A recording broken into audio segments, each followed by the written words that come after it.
Yo, yo, yo, welcome back to the Out the Box Show. I'm John Wallace alongside my co host James Luffy, and we are back for another episode of the Out the Box podcast. And we could not be more excited. We have a lot to get to. LSU football got absolutely waxed. I'll backtrack on that. Our defense got absolutely waxed. The score was a lot closer than our what our defensive stats show. But we're gonna break it all down. Luffy was at the game. He was doing some fantastic reporting. He did not have one alcoholic beverage throughout the night. Um, Tell you what, I felt sober after that game. yeah, yep. I think that is the general feeling that a lot of LSU fans have. We're going to get to all of it. We're going to break it all down. We're going to look ahead to Mizzou this coming weekend. Early morning kickoff. Luffy, I know you love those. 9 a.m. for me, John. 9 a.m. Wow. It comes up quick, but when the sun comes up, you better be running. So a lot to get to on this episode of the Out the Box podcast. But before we get to all that, I want to give you a huge shout out to the Boot Crew Media Network, bootcrewmedia.com, and on social media at Boot Crew Media. I say it every week. The content is overflowing from bootcrewmedia.com. They are absolutely killing it with Saints, LSU, you name it, news, pop culture stuff. It is just entertainment for hours, and you can literally get your breaking LSU news from Boot Crew Media. So whether it's on social media or on bootcrewmedia.com. We need to get on Chris Calderero. We need some articles breaking down this LSU football team. I need to hit him up. I'm gonna do that. bootcrewmedia.com and on social media at bootcrewmedia. Also, if today were opposite day, I would say that LSU's defense is the best defense of all time, meaning that they are the worst defense of all time, possibly. And if it was also, sorry, I'm kind of butchering this, but if it was also opposite day, I would say Blaine Loop is the worst realtor ever. And because it's opposite day, that would mean he's the best realtor ever. Wow, that sounded so much better in my head than it actually ended up playing out whenever I spoke it. But all that to say, Blaine Loop is the best realtor of the year. He has been my personal realtor for real estate transactions in the past, and he wants to be your realtor too. Give him a call or text at 504-858-0031 for all your housing needs. I promise you, he's got better jokes than I do. He knows the real estate game in and out. He will make you feel comfortable. It's a lot of literature in real estate documents, and he will break it down like it is first grade arithmetic. Blaine is the man. Call or text him at 504-858-0031 for all your housing needs. Love you. Just lost my camera there. Before we get going, can you turn your speaker down a little bit, kind of like we did last week? It's kind of I'm hearing a little. It sound pretty low. Hearing a little bit of an echo. I want to try to get rid of these audio issues. Is it better now? Yes, I think so. I think we're ready to rock and roll. I can't turn it down much more, or then I won't be able to hear you at all. Yeah, gotcha. Hey, so obviously we have a lot to get to LSU football on the field stuff. Yeah. Do want to take a second for sure. That something that transcends anything that anybody can ever actually do on a football field. The news broke, today as we record. Yesterday, as you're listening to this, Greg Brooks, we all know, was sidelined, had to go into surgery to have a brain tumor removed. It came out today that is a rare form of brain cancer. His family released a statement. Absolutely just gut-wrenching news. You never want to hear that for anybody. And what we do know now is that, in the statement, it did say that the cancer hadn't spread, that they know of.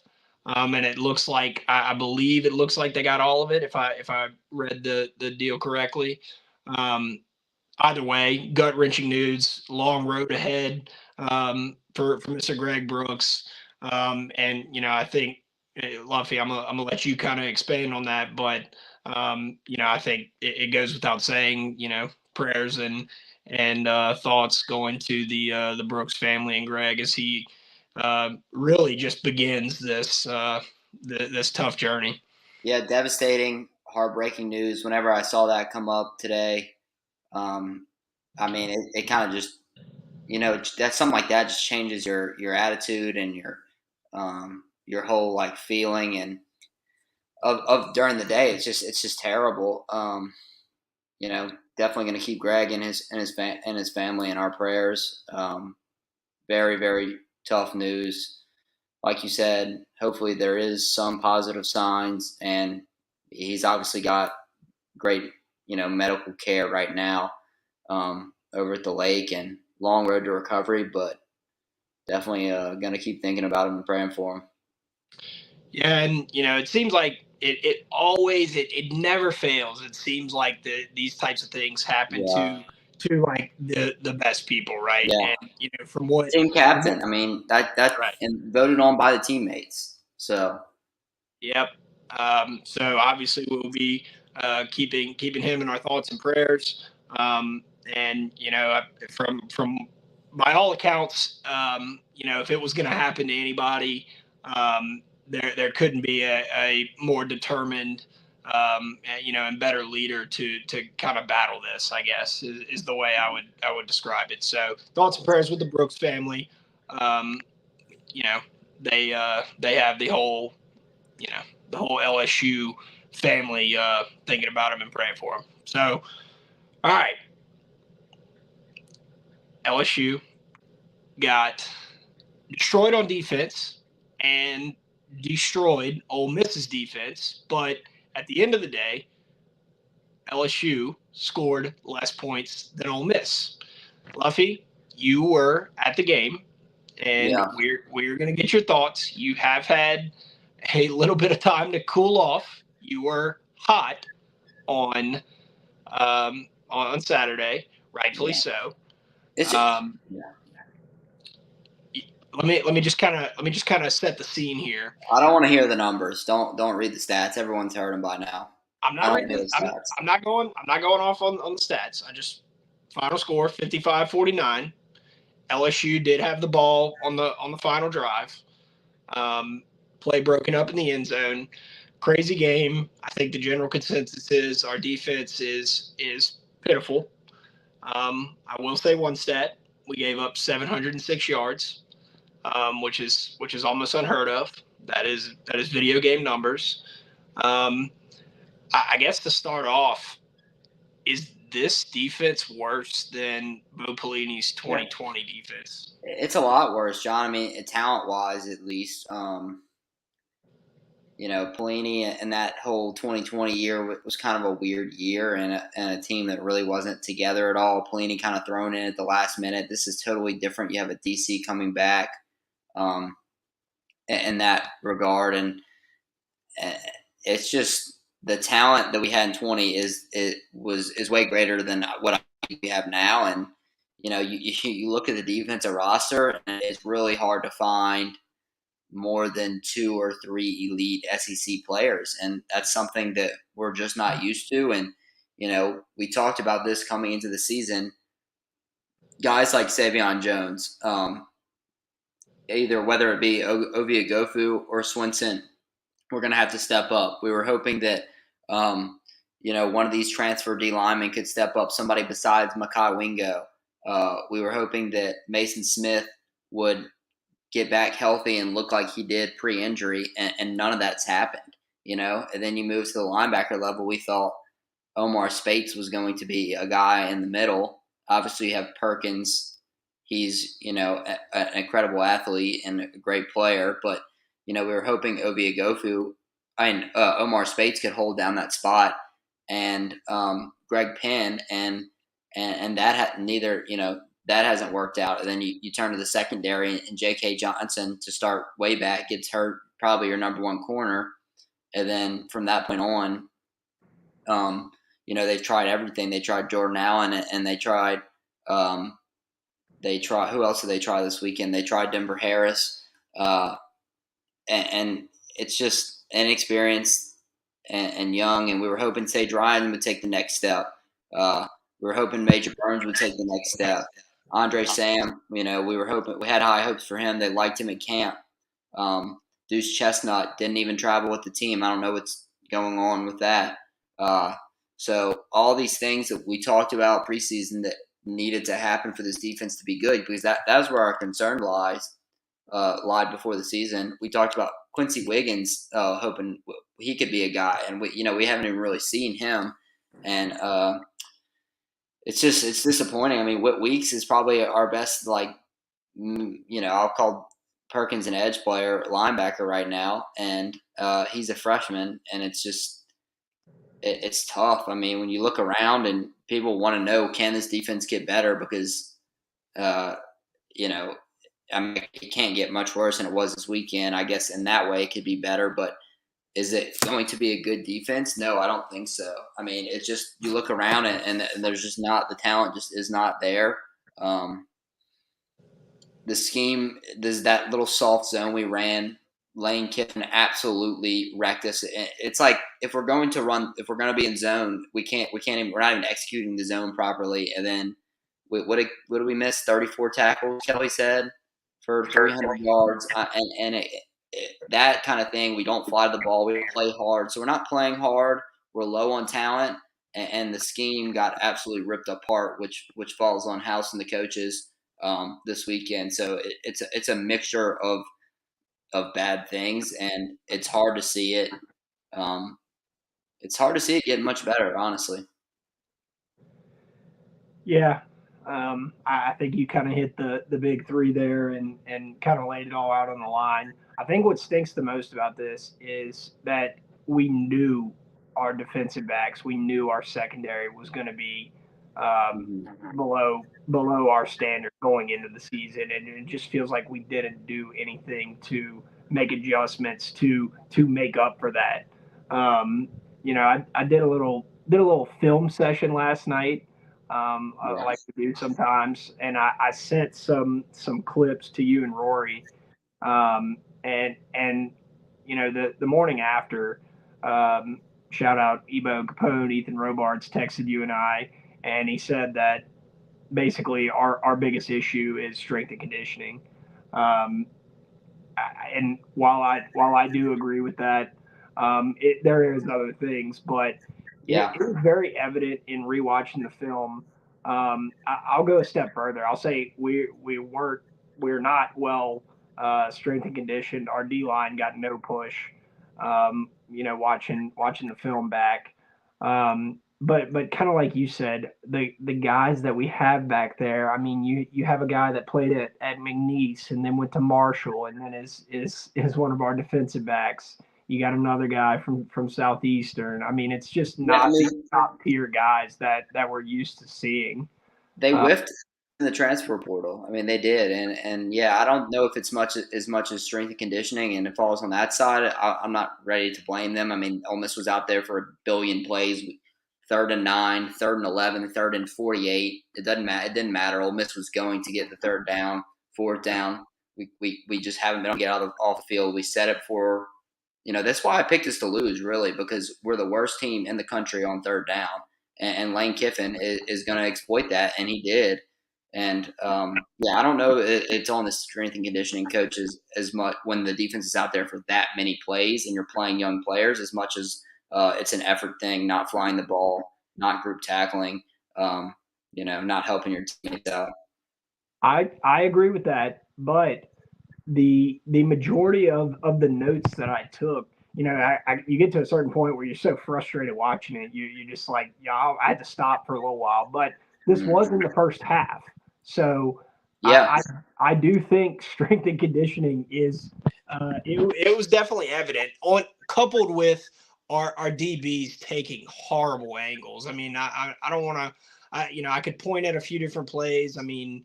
There was one play where LaTerrence Welch, who is a young guy, I think he's a sophomore, just took a horrible angle on.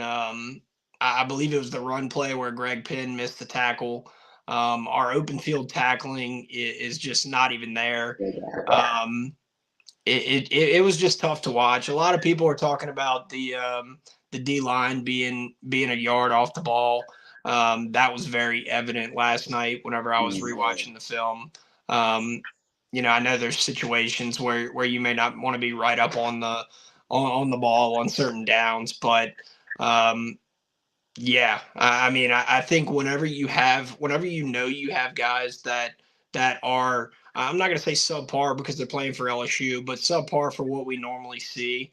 I feel like you can't have coaching mistakes. You can't have bad tackling. Like you have to have something to make up for Yeah, lack of athleticism. yeah. Like I said, between the effort and the coaching and the talent level being low, those three things are just not a good recipe for success in the SEC. I mean, we're 117 in the country, I think, defensively, and it shouldn't be that bad. But you know, it really is. Like you look down at that defensive roster that we got, and it just doesn't look good.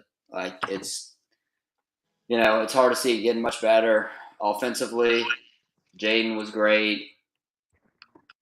I'm not. I mean, we had some drop passes and times where had a chance to maybe kind of put the game out of reach, but you can't blame the offense. I thought if anybody, you definitely blame Kelly for not going for it on that fourth down. They're going to score. I mean, everybody in that stadium knew they were going to score. You have to think, what does the opposing coach not want you to do? Lane Kiffin did not want us to go for it on that fourth down. He was so excited when we punted that ball back to them, knowing they were going to go score. And it's sad whenever when they got the ball back, I thought we should have just let them score. I'm not even sure that we should have. As soon as they crossed the 50, it should have been like, okay, let them score. Let's get the ball back because, to at least have a chance. But yeah, that rollout on third down that ended up in a sack. That was kind of the game, the play of the game, and the only reason you go back to these plays that could have won the game is because of how wide open the SEC seems to be right now. That's maybe the most frustrating part with the offense being as explosive as it is, and the SEC being wide open. You kind of felt like, I mean, that's kind of why we thought we had a good shot. We knew the defense wouldn't be special. We thought they could be solid enough, for Jaden and to go out and win games, and they just aren't. So it'll be tough. It'll be tough going forward. I hate to say I didn't. I wish I could say I didn't see this coming, but yeah. Obviously, you have to preface anytime you bring up anything from 2019 with, yeah, that was 2019, so don't take this and run with it. But I think back to and our defense was great, and Dave Aranda was a great defensive coordinator and all that. But I think back to the Vandy game when we played. Vandy scored 38 points on us, right? And people were freaking out about that. Yeah, I think we scored like 45 in the first half, and they did pull some guys though. Sure. I'm just saying, like, if you look at it just in a vacuum. Yeah, and people always say that about the Ole Miss game in 2019, John. I think Ole Miss scored 35, 40 points, but a lot of defensive players were hurt at that time, and then we were all, I think, 21-0 in the first quarter. So it's kind of a different thing whenever you're scoring on every other play, and like you're up big, and they're playing different guys, and that was coming off the Alabama game. The thing. Like if your offense, what the point I'm trying to make is, and this is what every radio head has been saying all week is like, especially Moscota. He's like, all your defense had to do was be good enough. Like anytime LSU football scores 49 points, all your defense can give up is 48. You know what I'm saying? Like a couple misplays and like when we got gashed bad. I talked about the LaTerrence Welch play. I talked about the Greg Penn missed tackle. I talked about Andre Sam took a pretty bad. I think it was Andre Sam that took the bad angle. LaTerrence Welch, the receiver went in motion and ran like a little 5 and in, and then just whiffed on the tackle. So you can't blame a specific play or a player. Our offense did look great. The plays that you do go back and look at, a few that came to mind for me was the Kyron Lacey drop at the end of the first half. we maybe could have used that field goal and tied it up heading into halftime. Then Caleb Jackson dropped one on third down, I believe. Yeah. It's hard to blame the offense. It really is. I mean, I really blame Kelly for not going for it and then not taking more time. We were in too big of a rush towards the end of the game with the lead, with the ball. You've got to slow down and give your defense, one, a breather, and two, bleed some time off the clock, and that allowed Ole Miss to win the game. So that's squarely on the coaches, and I think you'll see them slow it down now from this point on. I mean, we're sitting there in the stadium. Please slow down. Don't snap the ball. Don't snap the ball. And they're snapping it with 25 seconds left on the play clock. It didn't make any sense. Well, I think you need to. I agree with you. I do. I think you need to find a happy medium, right? I think you need to not all game, but at that point in the game, I mean, there was a pace of play that was being played the whole game, and you have to be aware enough to say, okay, we're going to give the ball back to them, and they're going to score a touchdown. That's what happened. There was only 5 points in this game. LSU punted 3 times. I think 2 were in the first half, and 1 was on the Caleb Jackson drop, and then Ole Miss punted twice. You knew they were going to score, so yeah, you have to. It's all about clock management. The clock management isn't as egregious as the Les Miles days, right? But yes, it definitely could have been handled a little bit better. I think that what hurts, like I said, kind of at the beginning when we started talking about this, what hurts the most is that we knew this was going to be a struggle. We knew our defensive backs were not up to what the LSU standard normally is, and that's fine. And you just have to be good enough. But we knew this was going to be a high scoring game. We knew Lane Kiffin was going to want to push the ball down the field. We knew. I think they said it on the broadcast. Ole Miss gets up to the line of scrimmage and snaps it quicker than any team, I think, in college football. Something like that.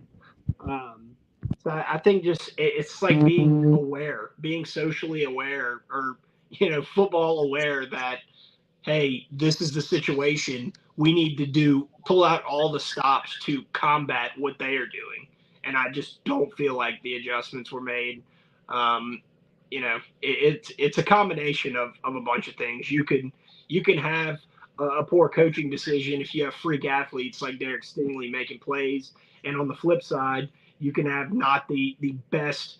You don't have to have Derek Stingley out there if you're being put in the right position by the coaches. But yeah, it's a combination of things.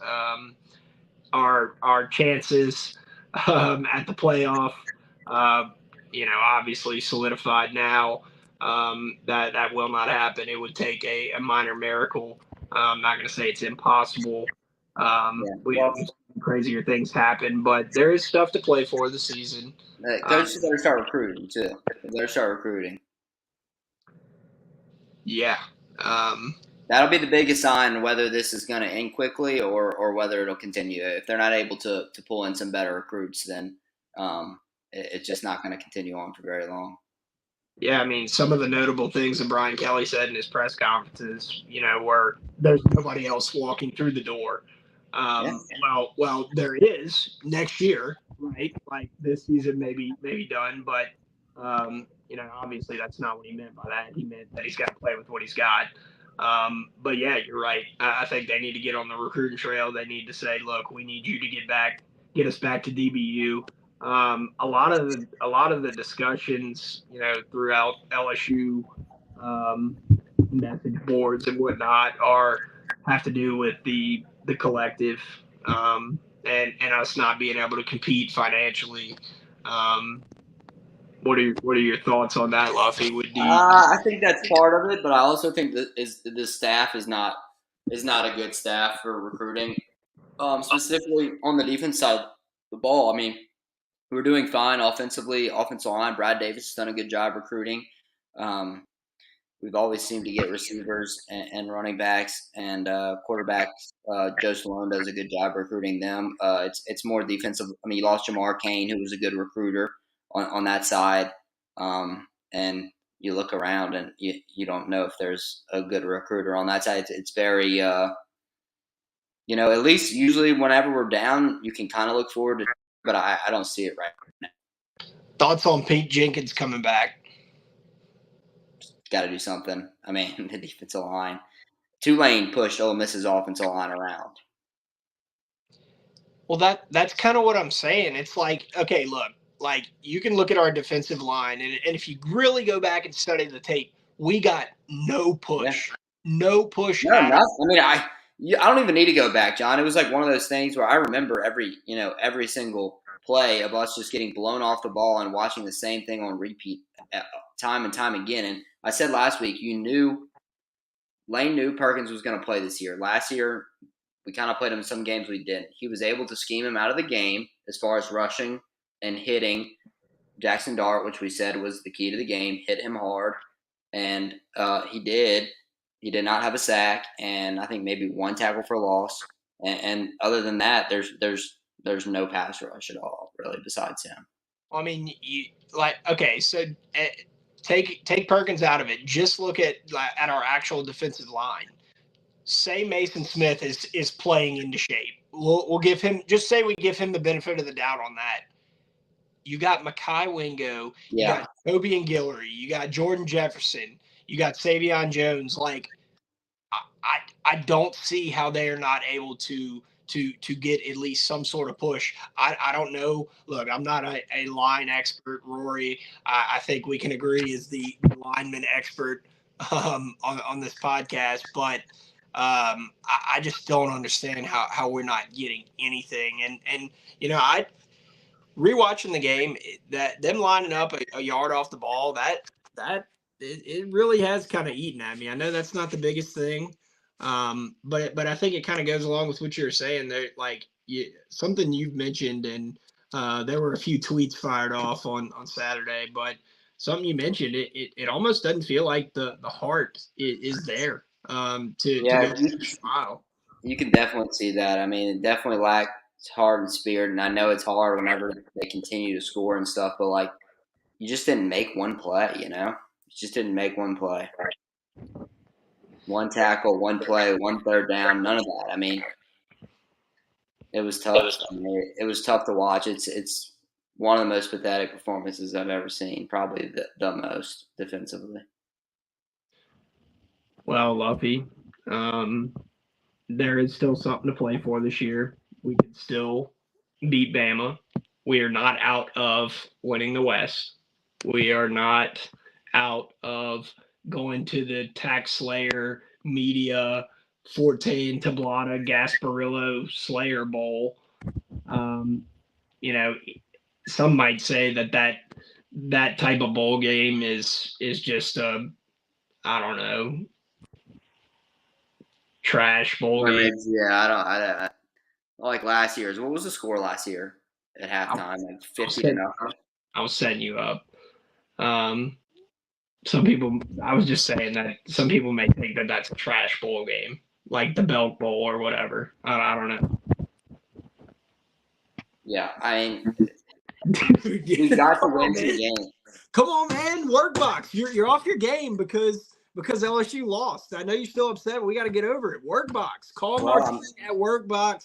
Martine is the man. Martine wants you to get. Look, I'm sitting there doing your ad for you, Luffy. A storage container, a portable office building, luxury restroom rental, roll-off dumpster, you name it. Martine is always working. You can call him at 225-343-4886. Look, they might have to get some of those dumpsters and storage containers out at the LSU facility. Start moving some things out. So if you need him, call Martine. He's always working. He's probably working right now. It's 225-343-4886. If you need a storage container, a porta potty, luxury restroom rental, you have to call Martine at Workbox. It's 225-343-4886. All right, there you go. You picked up. I was a little worried there. I was a little worried you were stuck in the first year after that game. Real quick. What was the environment like out at Ole Miss? I've never been. I really would like to go one day. What was it like before the pitiful performance? It's fine. I mean, it's their Super Bowl. When you go there, you will know that this is Ole Miss's Super Bowl. Their games usually aren't very packed, and this is the one game that they fill it out for. It's not like it doesn't. All the noise escapes in the stadium. So it never really gets loud.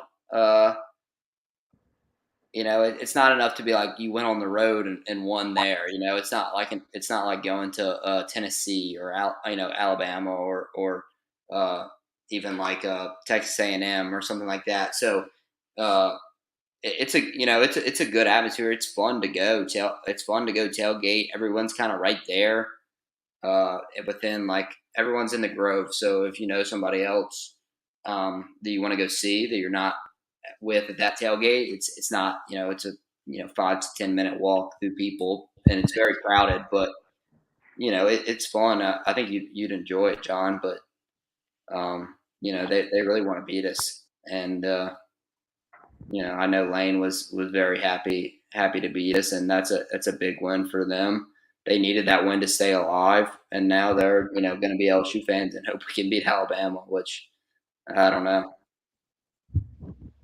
Yeah, I don't know. We'll see. We didn't think we were going to do it last year, and we ended up doing it. So, but it is in Tuscaloosa this year. So, we'll cross that bridge when we get there.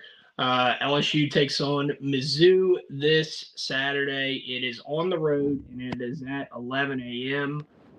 Luffy, we got to get a plan together. We got to get up early. It is game day, regardless of our projection for the rest of the season. It's still game day. Mizzou is. We were kind of talking about this before we started recording. Mizzou is sneakily 5-0. Obviously, they haven't played anyone of any true reputability, I guess is a word. They played South Dakota, Middle Tennessee, Kansas State, Memphis, and this past Saturday they played Vandy and won by a score of 38-21. I looked before we started recording this time. LSU is a 5.5-point favorite, and the over/under is 64.5. Honestly, Luffy, if there was any time to hammer an LSU spread, I would think it would be this one. Minus 5.5. LSU coming off a crappy ass loss, going on the road. Mizzou. Honestly, I think Wow, it's 5.5.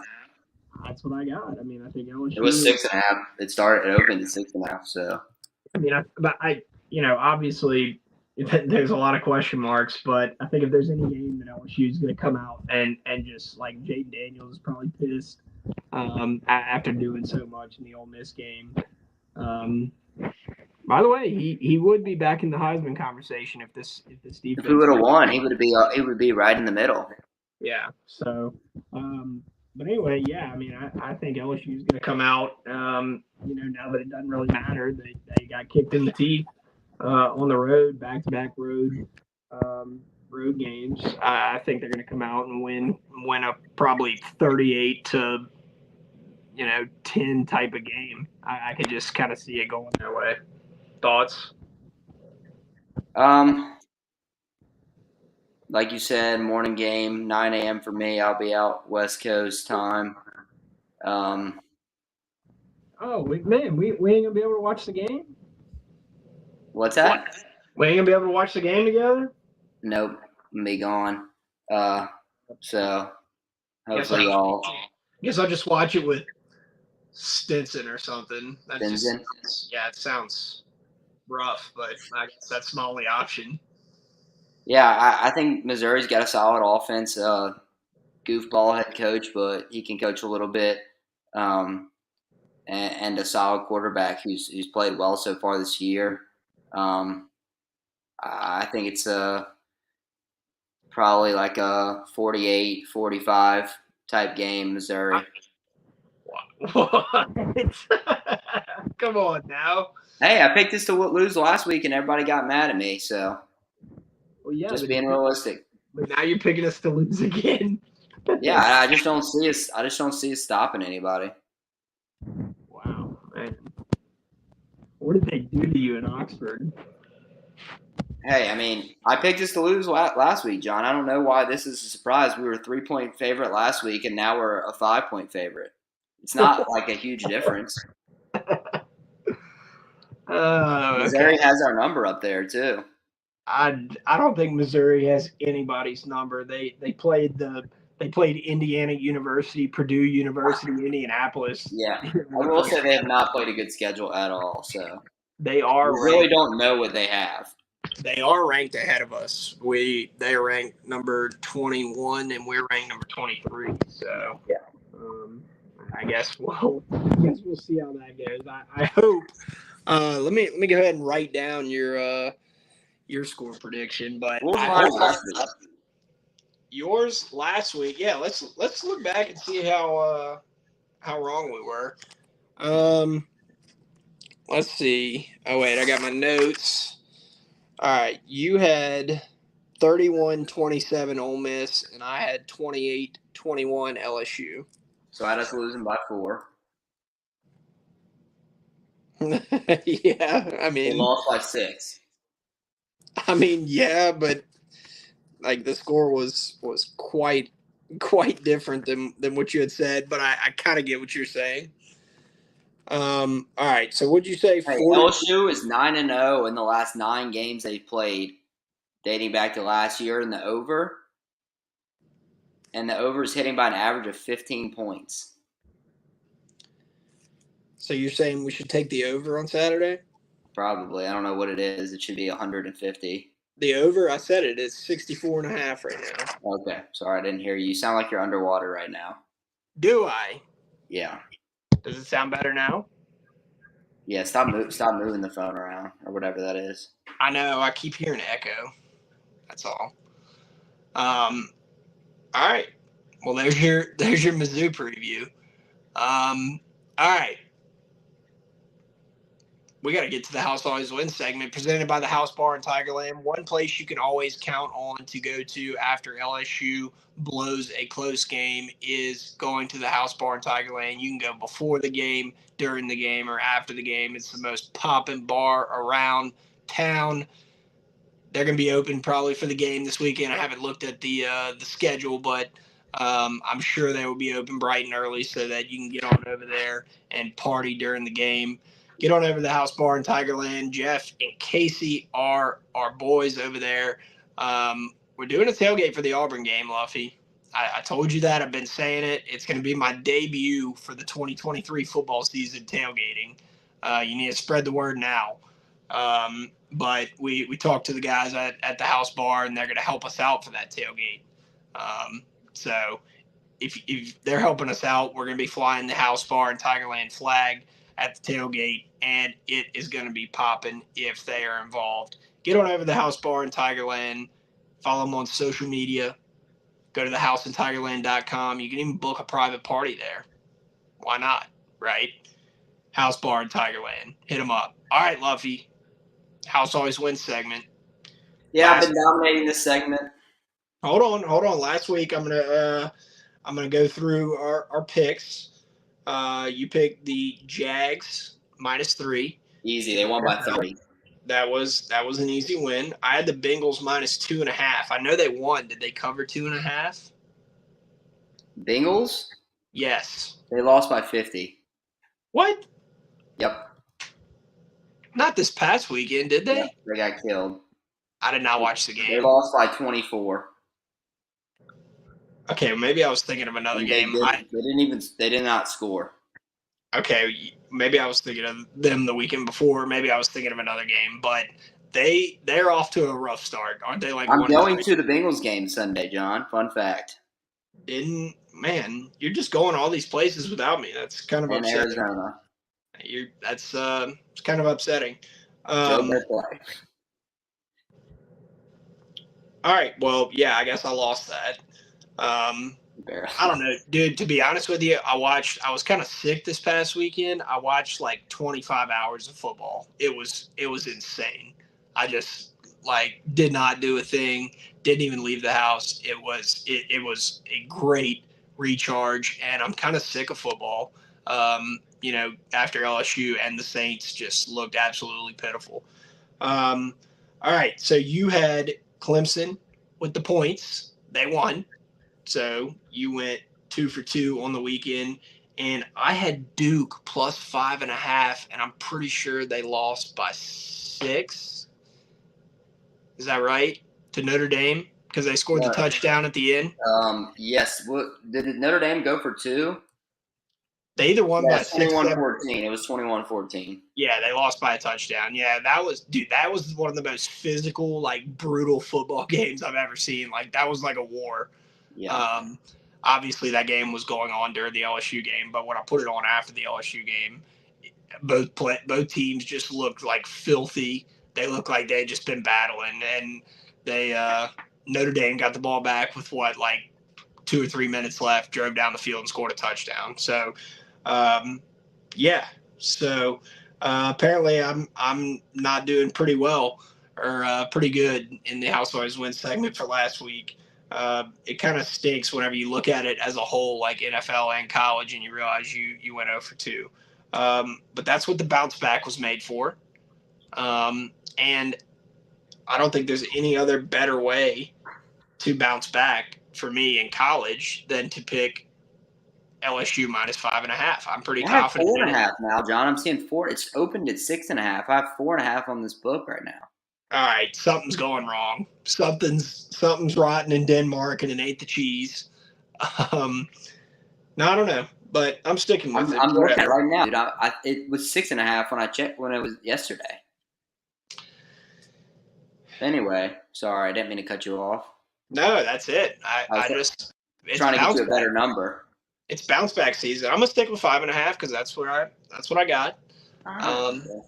It ain't gonna matter. 5.5, 4.5, 7.5. You got NFL. Whoo, NFL. Why don't you give your college pick and then we'll do NFL? Oh man. I'll go Arkansas plus 11.5. They looked awful since they played us last week. They just didn't look like they were really trying. It's at Ole Miss. I guess I'll that's the first thing that I saw. So I'm gonna roll with Arkansas plus 11.5. And then it's kind of a do or die game for Pittman, in my opinion. Would that be they lost 4 in a row if they lose this one? And then with the Alabama spread so weird, I'm shocked you didn't take them -1. Who are they playing this weekend? A&M at A&M. That had John Wallace name just posted all over it. And then for NFL, I'll take the Bengals since I'm going to the game. If Joe plays, -2.5. If he doesn't play, don't bet it.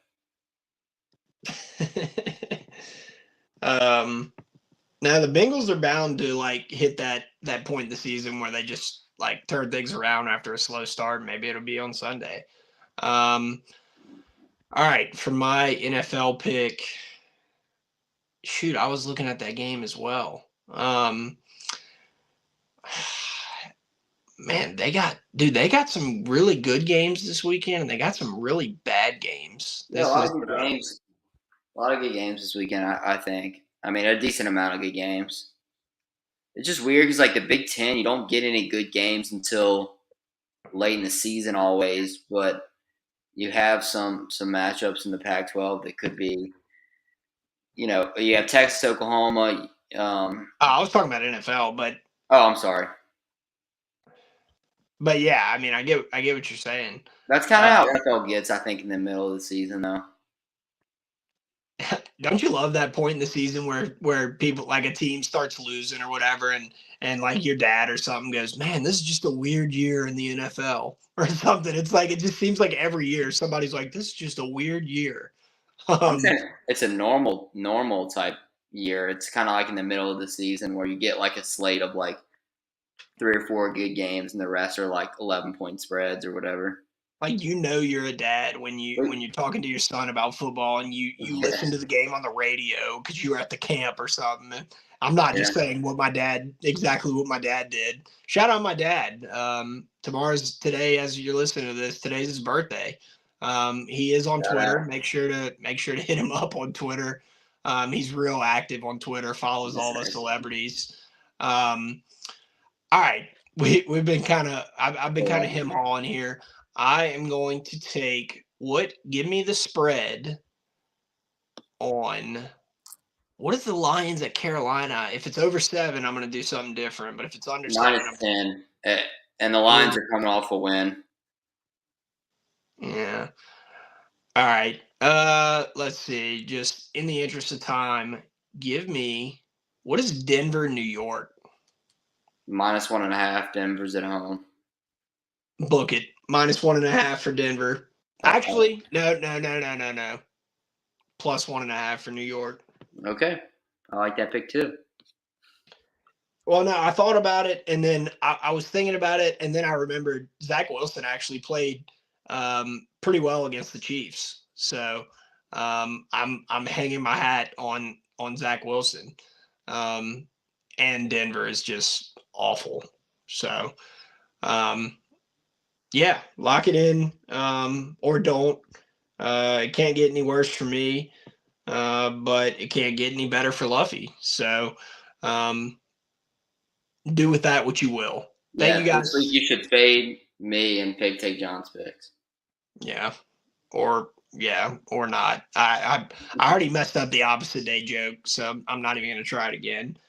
Um, but I think that about does it for the House Always Wins segment and our show. Thank you guys so much for listening. We cannot thank y'all enough. Like I said, make plans. Auburn weekend. We're doing a tailgate whether LSU loses by 50 to Mizzou or beats them by 50. It doesn't matter. We're doing a tailgate. It's been too long since I've been out to LSU on a game day. We're going to make it happen, and it is going to be a time. Shout out to the House Bar in Tigerland, Workbox LLC, Blaine Loop with Forte Realty, and the Boot Crew Media Network. Looking forward to another great weekend of football, Luffy. I wanted to save this towards the end, but I know you have your qualms about Joe Tessitore calling LSU games. I'm entering a new commentator to dislike calling Yeah, LSU games. I never want RG3 on an yeah. LSU Luckily, game. I saw RG3 the night before on the square. You saw him? Yeah, Out at Oxford. Oh, okay, yeah. was he's probably hammered, right? I knew he was going to be bad on the. Yeah, I knew that. I'm glad I didn't have to listen to it. Dude, I was listening to it like on full volume, and when Jaden Daniels got popped, he just yelled, "Get that dude some milk" from that TikTok or Vine or whatever, and it was just like I just felt like the other commentator was like looking at him like, "Dude, please shut up." Yeah, I'm very glad that I didn't have to watch. But anyway, go Tigers. LSU Tigers, not Missouri Tigers, John. You were thinking the Yep, wrong nice, Tigers. good catch.